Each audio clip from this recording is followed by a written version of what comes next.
Je laisse maintenant la parole à Madame Ji-Hong Lee. La parole est à vous.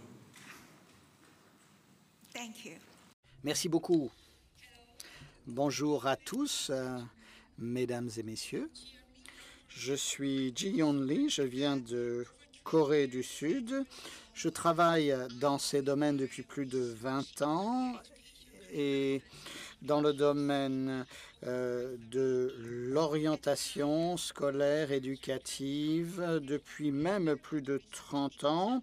Et j'ai été nommée directrice du centre du développement de l'orientation de Corée. Un grand merci à vous de m'avoir invité à présenter les dispositifs d'orientation en Corée. Donc le titre est Comment mettre en place des dispositifs d'orientation qui se focalisent sur l'intégration dans le marché du travail. Pour répondre à cette question, eh bien, j'ai préparé 5 exemples, 5 histoires. Mais comme le temps est compté, je voudrais simplement mettre en exergue les points saillants. Alors oui, en Corée, nous aimons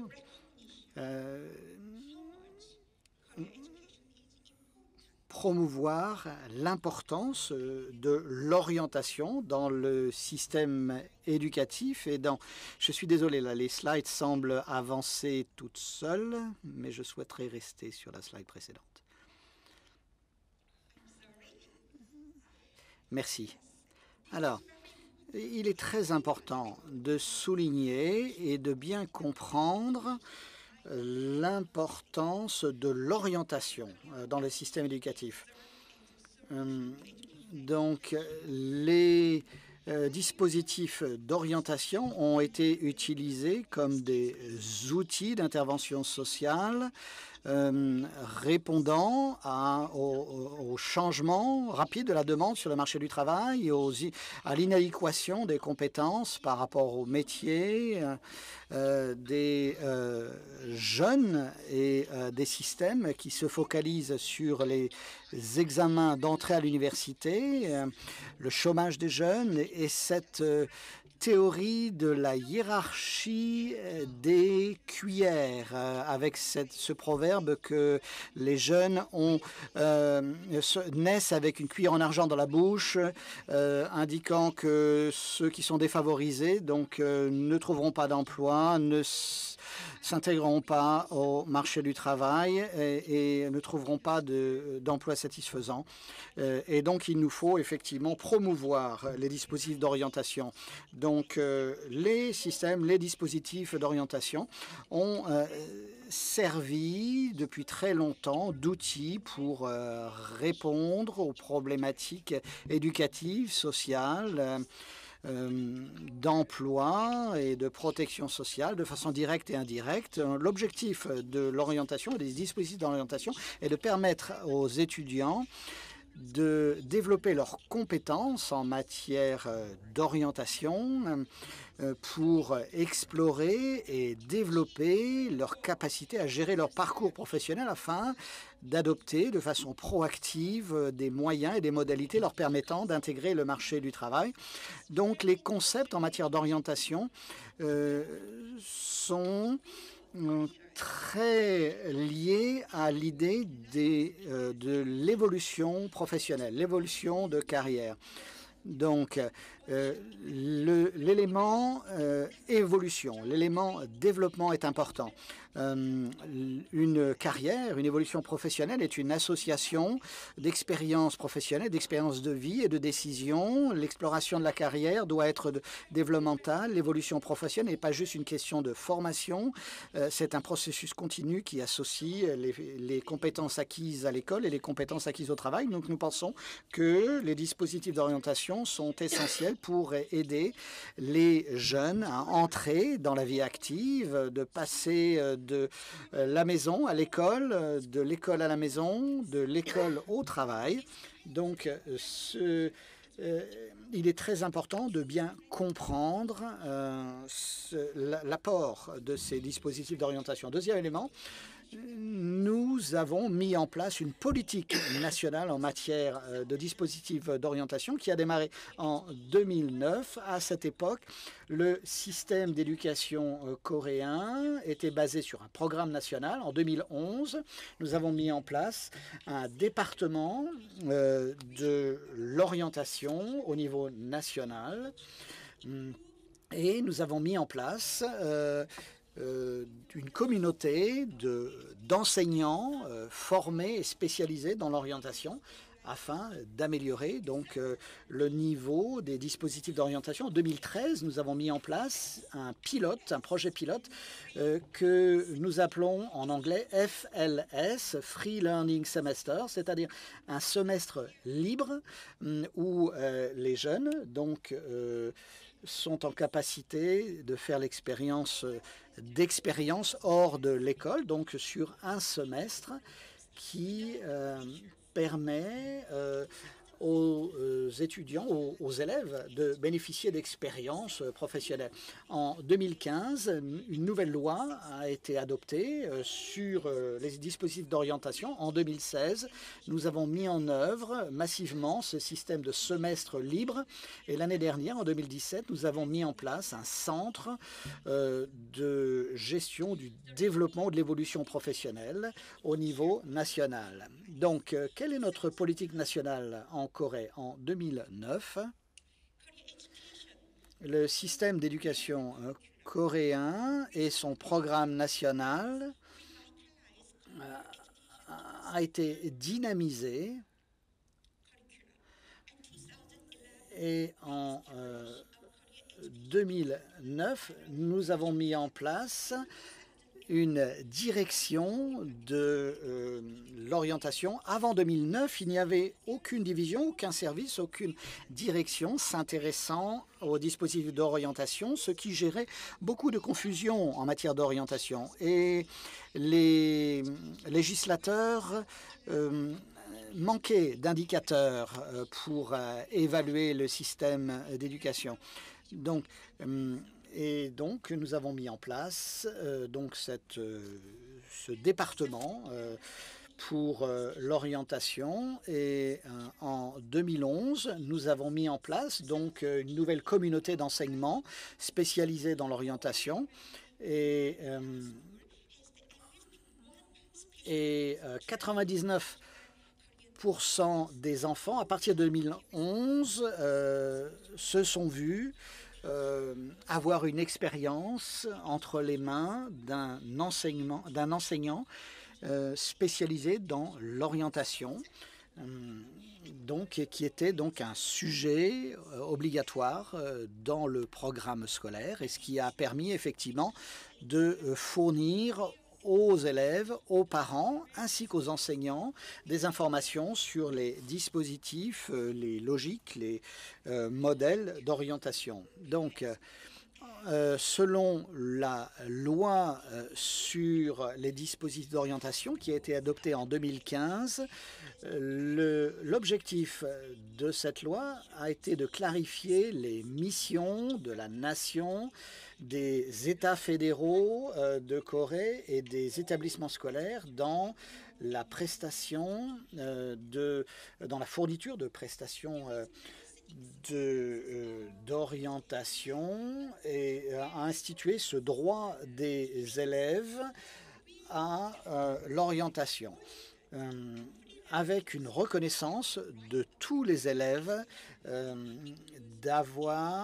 avec cette mise en place de ce droit aux élèves à l'orientation à tous les niveaux du système éducatif, ce qui a responsabilisé les collectivités à tous les niveaux, local, régional, national, de fournir ces dispositifs d'orientation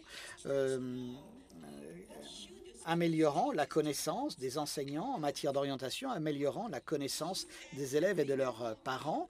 Donc, un cadre juridique a été élaboré encadrant l'activité des de ces enseignants spécialisés dans l'orientation avec un cursus de formation pour ces enseignants qui cadrait effectivement les activités qu'ils devaient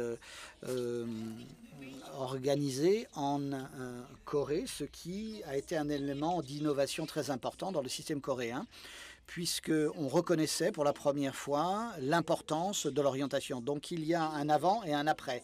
Avant, nous avions eu un système d'éducation plutôt fragmenté, mais c'est un nouveau paradigme, un nouveau modèle qui a été introduit par cette nouvelle loi sur l'orientation. Avant, on ne faisait que de fournir de l'information, mais après cette loi, les outils pour élever l'importance et l'efficacité de ces dispositifs d'orientation a été mise en œuvre.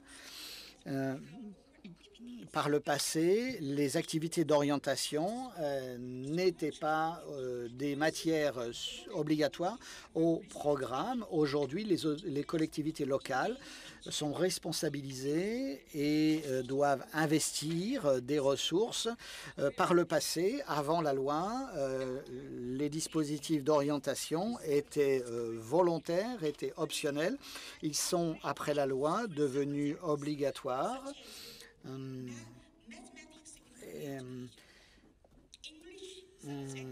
Avec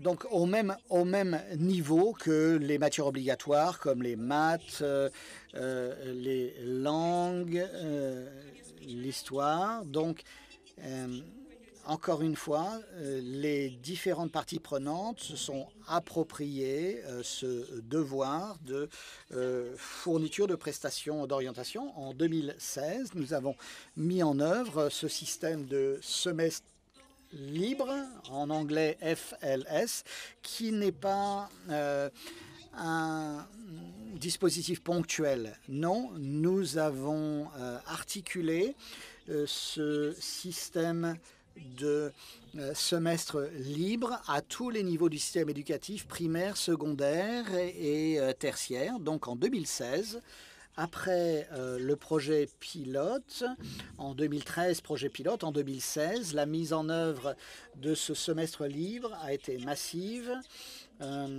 et les méthodes pédagogiques se sont éloignées d'une approche qui se focalisait uniquement sur la réussite à l'équivalent du baccalauréat permettant d'aller à l'université. Ce système de semestre libre donne aux élèves la possibilité d'explorer leur prochaine évolution professionnelle basée sur leur talent, leur habilité, avec des éléments de plaisir. En 2017, un centre pour la gestion de l'évolution professionnelle au niveau national a été mis en œuvre avec 4 grandes fonctions: élaboration de politiques publiques pour les parents, les enseignants et les élèves. Des manuels, des guides ont été imprimés, diffusés de la formation, de la communication a été faite aux différentes parties prenantes des dispositifs d'orientation, et nous avons mis en place, autant que faire se peut, un réseau national et international en matière d'orientation. Donc où en sommes-nous en termes de dispositifs d'orientation en Corée? Eh bien, les résultats de PISA datent de 2012.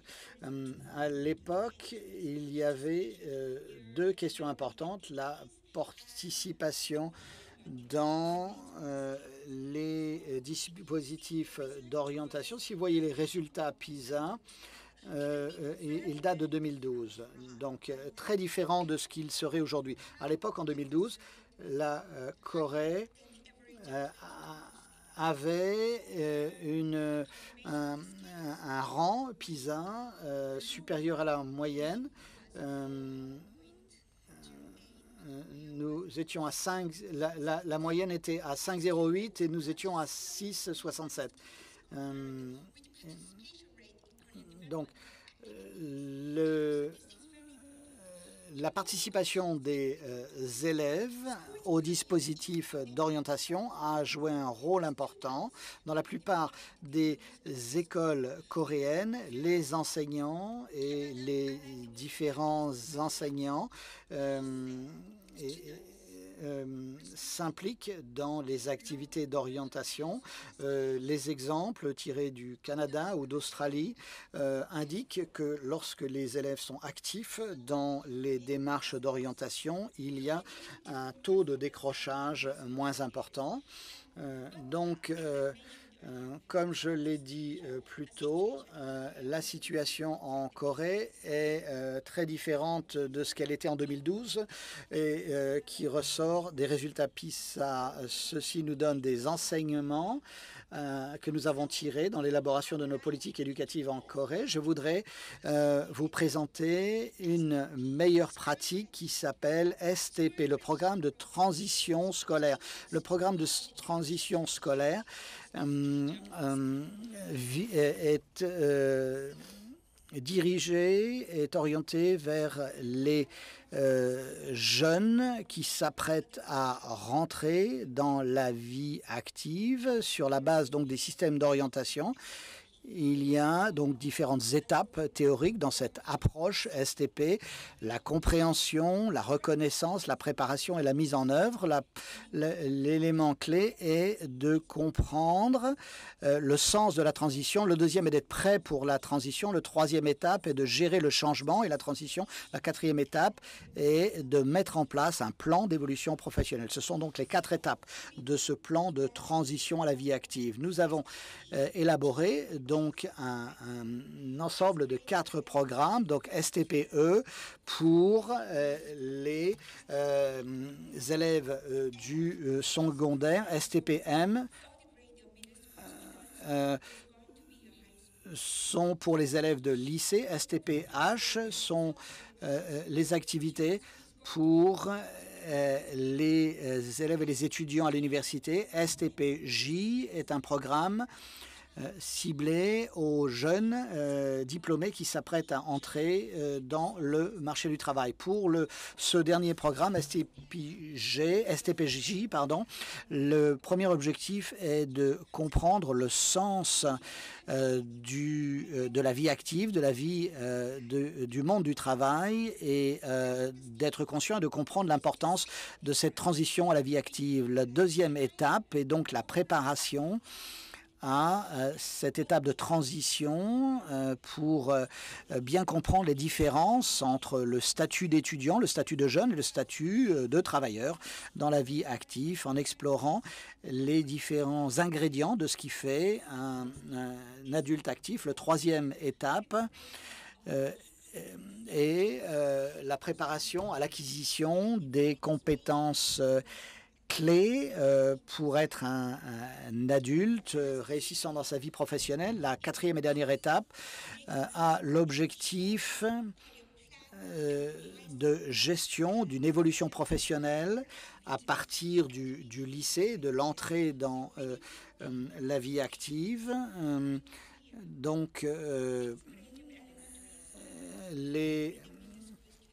En Corée, donc, encore une fois, ces 4 programmes vivent les élèves aux différentes étapes, l'équivalent de la 6e, l'équivalent de la 3e, l'équivalent de la fin du lycée et l'équivalent de l'étudiant diplômé s'apprêtant à entrer dans la vie active. Voilà. En ce qui concerne mes conclusions et mes recommandations, nous avons besoin d'une coopération forte entre le système éducatif et le marché du travail. Nous avons besoin de lignes directrices en matière de dispositifs d'orientation. Nous avons besoin de renforcer les dispositifs d'orientation et de faciliter le passage des études au travail. Et les dispositifs d'orientation doivent être accessibles par tous.